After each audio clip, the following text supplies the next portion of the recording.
Hey there. We're going to spend a little bit of time today talking about some basic economic concepts that will help us understand the maritime empires that get created. What we'll talk about this week is by Europeans in the Americas, and then next week we'll move on to Europeans in the Indian Ocean world getting involved in Asian trade markets as well. So just a couple pieces of vocabulary for you. And the first one is a big one. It's called mercantilism or mercantilism. I have never been able to decide how I want to pronounce that, so I give you license to do either one. If you've taken AP US history, this might be a familiar term to you before, but I'm going to go through just a couple of basic beliefs of this economic school of thought, which gains a lot of popularity in the early modern period between 1450 and 1750 among many European rulers. Um, so, the first really basic principle of mercantilism is that it's not just an economic idea, it's also a political idea because its basic goal is to increase the strength of the state. And mercantilism says that you increase the strength of the state by increasing the wealth of the state. The second piece of that ideology is that the major way of increasing the wealth of the state is through trade, because the goal is to accumulate currency. It's to accumulate bullion, gold and silver. And the way to do that is by selling stuff to other people. The third piece of that is that trade is a zero sum game. And this is where mercantilism diverges from the way that capitalists in the 20th and 21st centuries tend to think about the way that countries get wealthy. Our current sort of capitalist ideology says that the more people who trade with each other, the better it is for everybody because the more stuff we can all have. Mercantilism in the early modern period said that trade is a zero sum game. If I sell my shoes to, I don't know, France, then those are some shoes that somebody else can't sell to France, and so I win, and the other people who sell shoes lose. Um, so the consequence of this is that there is going to be fierce competition between European states whose rulers are subscribing to pretty similar mercantilist ideologies for access to trade, for access to new markets, for control over trade routes in the early modern period. Um, the goal for countries in general is to seek something called a positive balance of trade. And this isn't actually, in this very specific respect, mercantilism isn't even that dissimilar from the way that, say, Donald Trump talks about trade, or some other people in the present day Republican Party talk about trade. It's continued, it's still considered somewhat valuable in some circumstances to export more than they import, but there's a huge stress on accumulating this positive balance of trade in the mercantilist ideology. So, what you try to do in this belief is that you reduce your imports. You try not to depend on other countries for imported goods. You try not to buy stuff from other countries. And in particular, and this is a period in which countries are producing more and more manufactured goods, in which industrialization is progressing. In particular, you try to reduce your imports of raw materials. On the flip side, you also try to maximize your exports. And in particular, you try to manufacture as much stuff as you can and then sell it to people. It's no the point is not just to have stuff, but also to sell stuff. The consequence, if you do this successfully, is that you're going to accumulate what's called bullion. You're going to accumulate gold and silver, which become the measures and the stores of wealth. Standardized currency really takes off in Europe in this period. And so, if you've done your job right, you are selling to other countries more stuff than you are buying for other countries, and in exchange for that stuff that you're selling them, you are going to accumulate a bunch of gold and silver in your royal treasury. And it probably goes without saying that this is a period in which trade is going to be pretty heavily taxed. Um, I am going to flag, we're not going to talk about it in the next couple of days, but I am just going to flag for you for when we get back to talking about China in this course, that the country that's really killing it at this particular game in the early modern period, and then a little bit later, is China, which remains a huge destination for Europeans seeking manufactured luxury goods, things like tea and porcelain. So just keep in the back of your head that while the Europeans are playing this game, China is really going to win it for a pretty long period of time, even continuing into Unit 3 of this course. So, because we're talking about maritime empires, we're not just talking about trade relationships, we're talking about the intersection of economic policy with political activity. And this is also, as you know, a period in which European states are starting to accumulate colonies in the Americas. And that's not just a tangentially related development, it's a fundamental part of the mercantilist strategy because colonies can help you do this in two basic ways. The first is by being sources of raw materials, especially if you are colonizing territory in an environment that can produce different raw materials than you can produce in your own home territory.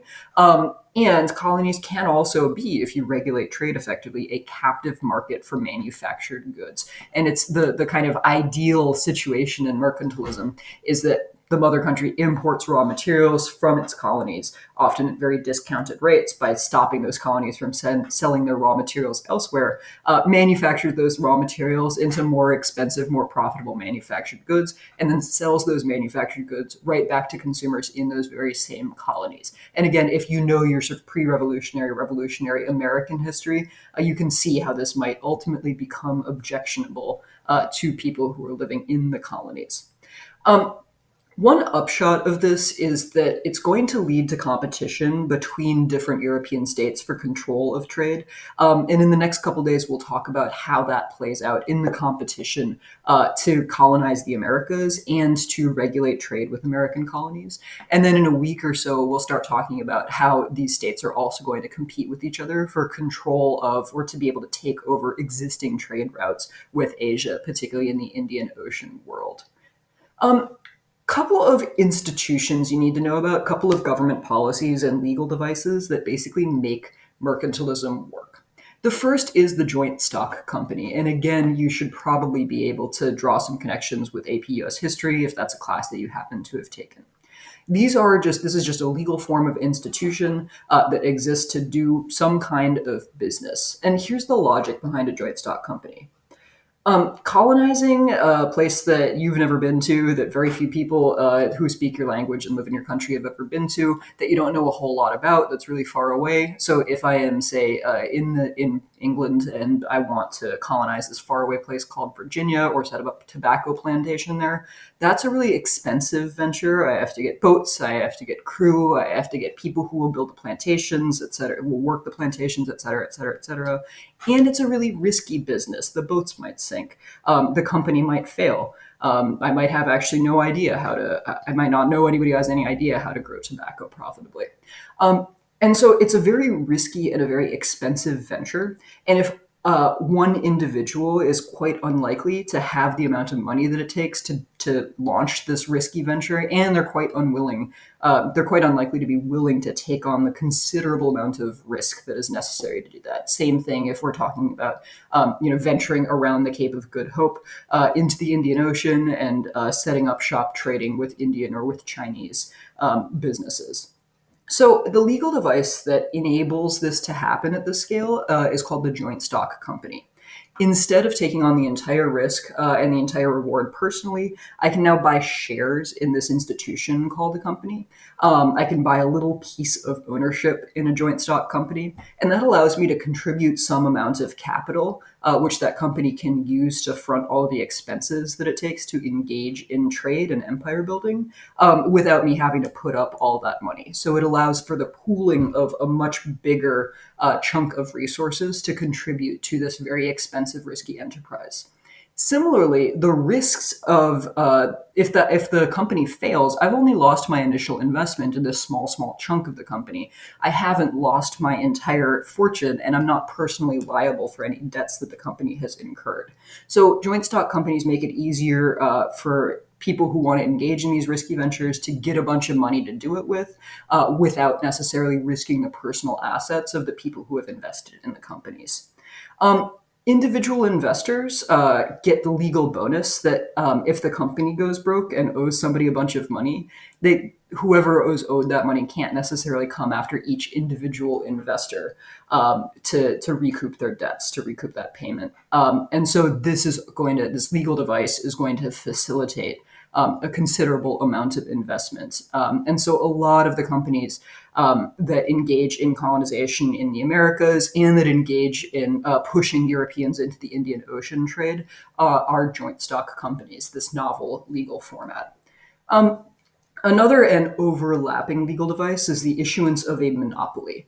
I am, even as an investor or as a director of a joint stock company, I am quite unlikely to be willing to take the considerable risk and to put up the considerable amounts of capital that it would take to engage in such a risky venture. If there's a possibility that 15 other companies are trying to do the same thing and I might lose out to any of them.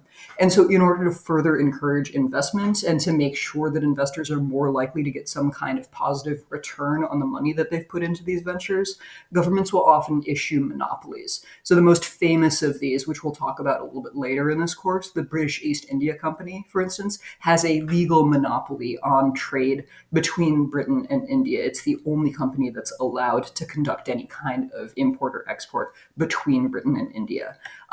And so this is the underlying point that I want to make here is that mercantilism is quite different from free market capitalism. It's very different from free trade ideology, which is going to take off most famously when Adam Smith writes The Wealth of Nations in 1776. That's later. Right now, there's huge amounts of overlap. There's huge amounts of interaction between state policy and private investment.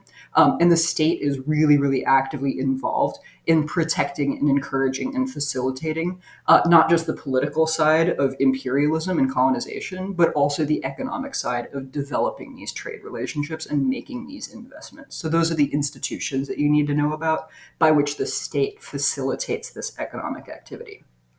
I'll leave you with just a couple questions to think about in case you're trying to figure out why you should care about mercantilism. The first is that we are going to talk about two different sets of sort of maritime imperial activity, one in the Americas and then one in Asia. And so these are both animated by mercantilism. They're both done according to the same economic ideology. So you want to think about how mercantilism might play out differently in the Americas versus in Asia, because Europeans are expanding into both spheres in this period. Second, you want to think about how states and peoples are going to react, to respond, or to resist. In the Americas, in Asia, you know that the situation with respect to extent and complexity and economic activity of states and of empires in those two places is somewhat different. And so you want to be able to predict and explain how they're going to react, how they're going to respond, and whether they're going to be able to effectively compete with Europeans in this new form. Finally, you want to think about the social changes, the social groups that are going to result. And you might want to think about different occupational groups. So, what will happen, for instance, to Arab merchants and Chinese merchants in the Indian Ocean? You want to think about religious groups, and so that'll blend into the cultural theme as well. And you want to think about racial groups, most obviously. The mercantilist policies in the Americas are going to carry with them the introduction of the Atlantic slave trade and significant numbers of enslaved people from Africa.